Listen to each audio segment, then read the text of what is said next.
அனைவருக்கும் வணக்கம். நான் தினேஷ் கந்தசுவாமி.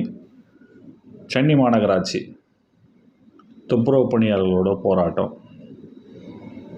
கசப்பான முடிவு. இதுக்கு ஒரு நல்ல முடிவு எடுத்திருக்கலாம். அரசு வேகமாக முடிவு எடுத்திருக்கலாம். இதை தடுத்துருக்கலாம். இவ்வளோ பெருசாக ஆகாமல் பார்த்துருக்கலாம் அப்படின்னு சொல்கிறவங்களுக்கு எல்லாருக்கும் ஒரே பதில் தான்: காத்திருப்பு. போராட்டம் பண்ணுறதுக்கான உரிமை அவங்களுக்கு உண்டு. அதை அவங்க செஞ்சாங்க. அரசாங்கம் அதுக்கான வழியை கொடுத்துச்சு. அவங்க தொடர்ந்து போராடினாங்க. எங்கே திசை மாறுது அப்படின்னு நல்லா கவனிங்க. நீலம் பண்பாட்டு மையத்துக்கு அங்கே என்ன வேலை? போராட்டத்தில் எல்லாரும் கலந்துக்கிட்டாங்க. அதனால் எல்லாருமே கலந்துக்கலாம்ல, ஒன்றும் பிரச்சனை இல்லையாண்ணா. எல்லாருமே கலந்துக்கிறாங்க, அதனால் ஒன்றும் பிரச்சனை இல்லையாண்ணா. பிரச்சனை இல்லை. எல்லோரும் போய் கலந்துக்கலாம், எல்லோரும் அவங்களோட ஆதரவை சொல்லலாம். ஆனால் ஒரு மைய கருவை நல்லா யோசிச்சுக்கோங்க.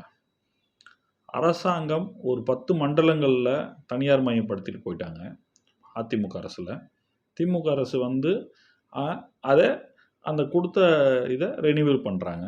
அதில் சம்பளத்தில் ஒரு பிரச்சனை இருக்குது. அந்த சம்பளத்தை சரி செய்கிற நேரத்தில் இவங்களுக்கு அதுக்கான உடன்பாடு இல்லை. இவங்க அதுக்கான போராட்டத்துக்கு வராங்க. எங்களுக்கு இது பத்தலை, இன்னும் கொஞ்சம் ஏற்றி கொடுங்க, இல்லை அதே கொடுங்க, ஏசிபிஎஃப்லாம் பிடிக்காதீங்க, அதில் கம்மியாக கொடுங்க அப்படின்றது தான் அவங்களோட நிலைப்பாடு. சரிங்களா? இந்த நிலைப்பாடில் நாங்கள் தான் திமுக கொண்டு வந்தோம். நாங்கள் தான் திமுக ஆட்சிக்கு கொண்டு வந்தோம். திமுகவை நாங்கள் தான் நிலை நிறுத்தினோம். யார் சொல்கிறா இதை? யார் சொல்கிறா இதை? துப்புரவு பணியாளர்கள் சொன்னாங்களா? அங்கே போராட்டம் பண்ண துப்புரவு பணியாளர்கள் சொன்னாங்களா? இல்லை. ஆதரவுன்ற பேரில் அரசுக்கு எதிராக பேசணும், அரசு ஏதாவது இழிவுபடுத்தணுன்ட்டு தூண்டுதலுக்கு வந்தாங்கல்ல, அதில் முதல் குறி நீளம். நீங்கள் உங்களோட அரசியல் அப்படின்னா பொதுத்தளத்தில் வைங்க, கருத்தியலாக பண்ணுங்க. உங்களோட சுய லாபத்துக்காகவும் உங்களோட சுய தீங்கு விளைவிக்கின்ற எண்ணத்துலையும் அது செய்யாதீங்க. நீங்கள் கேட்ட கேள்விகள்லாம் என்னென்ன இருக்குன்னு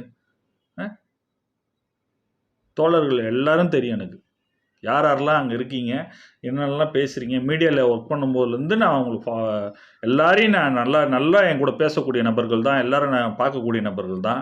ஆனால் உங்களுக்குள்ளே ஒரு மனசு இருக்குது. எப்பயுமே நீங்கள் திமுக ஆதரித்ததே கிடையாது.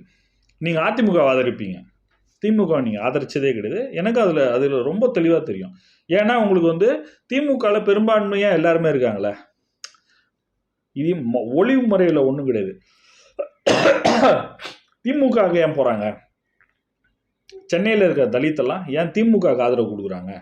நம்ம தனியாக நிற்கணும். நீங்கள் சொல்கிற